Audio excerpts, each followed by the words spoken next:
So, with that, a lot of people a lot of people deal with depression, and I think a lot of people deal with depression, you know, and people deal with it in different ways. Just because every people are not always, making a big scene about it, because depression is one of those things that you can just suffer with and nobody really knows, Right. right? And so, how can we manage depression, or can we manage depression? So it definitely can be managed. And I think first I want to maybe sort of distinguish between just typical sadness and what might be diagnosable depression. We all have, I mean, sadness is one of the natural emotions. So we all have feelings of sadness at times, where, we may just kind of feel down.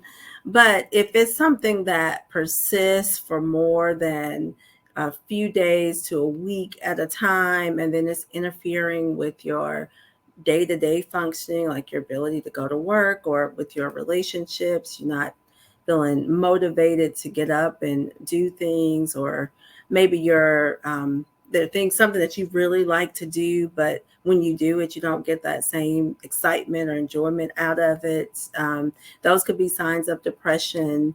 Maybe you're sleeping way too much or maybe not sleeping enough. Those could be signs of depression. A lot of times, problems with sleeping are indicators of some type of mental health concern, right?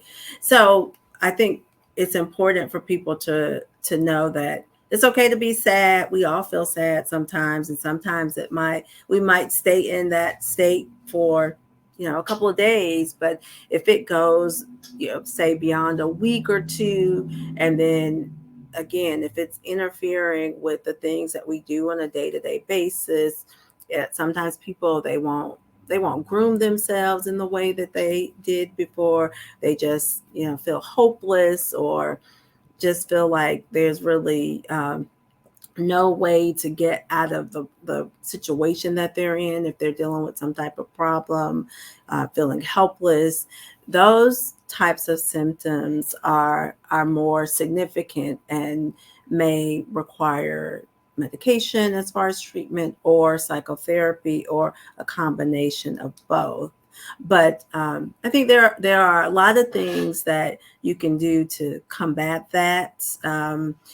First thing I always teach people is to try to start identifying patterns in their symptoms. So if you notice that you're feeling depressed like every Thursday when you have this certain meeting, then that could be a cue that something about that meeting or the people there might be triggering that depression. Or if you notice that there are certain times of day that you're feeling more down, or if there are certain times of year, just looking for patterns. And the best way to identify those patterns is to keep a log of what's going on. And now there are a lot of cool apps, and many of them are free, where you can track your moods.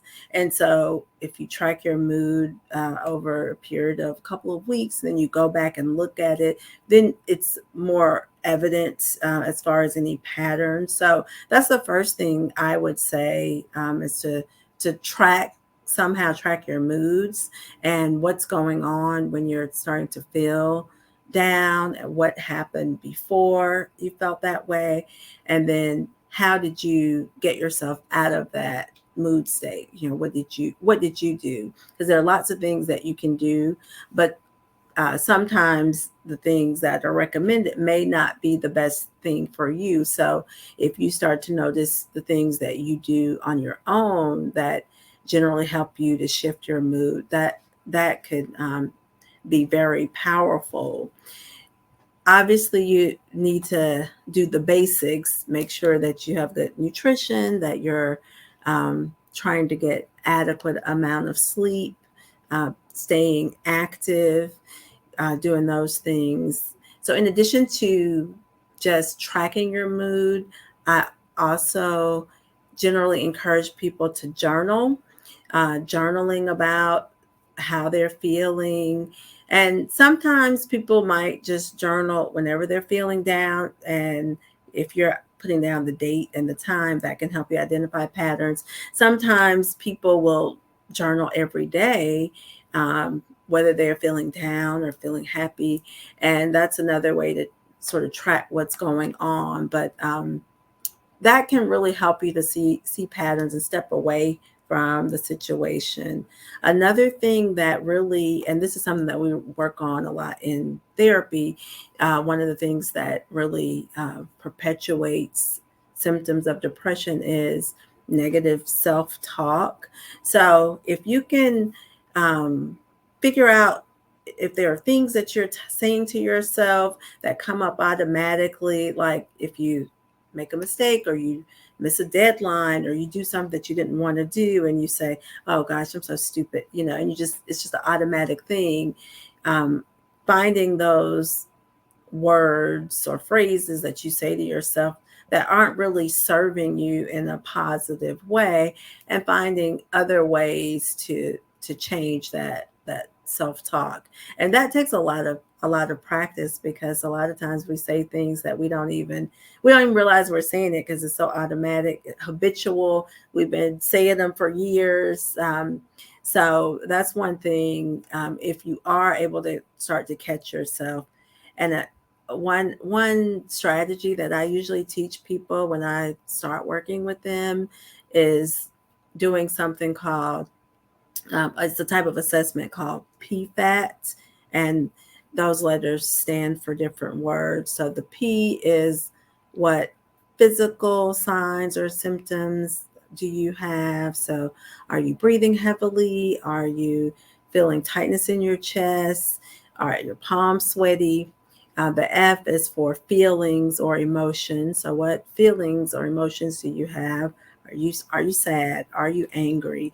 Are you and one thing that I want to point out, for men, oftentimes depression might manifest itself as anger, right, or irritability. And so noting what those emotions are. And then the A is for appearance. So if somebody were to walk in and see you right now, how do you appear? Do you look like you're angry? Do you look like you're sad? Do you look like you're happy? And the T is for thoughts. And again, just as I was saying a few minutes ago, when you're able to recognize these thoughts that come up, then you can start to change the things that you say to yourself. And anybody can do this. You don't have to be in therapy to do this, but you can start to become more aware of how your body is responding to stress, what emotions are coming up when you're feeling stressed or sad. What actions do you take when you're feeling that way? So those are some things that I would recommend.